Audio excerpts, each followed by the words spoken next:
Hello guys, if you are a beginner of cryptocurrency and you want to trade, please you can trade on spot. This is spot, so you can trade on this and this.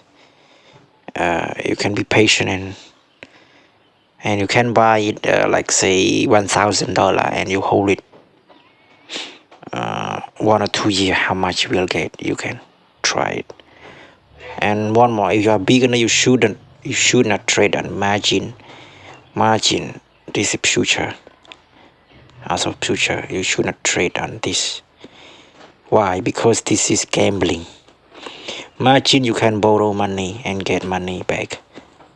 And future, you can invest let's say $10 and you can get a lot of $200 or $300.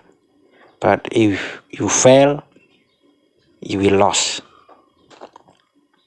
Yeah, you can trade on this if you specialize on analysis on crap.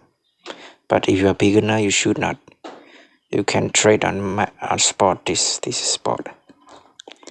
Hope you enjoyed it. Please subscribe for more. Bye bye.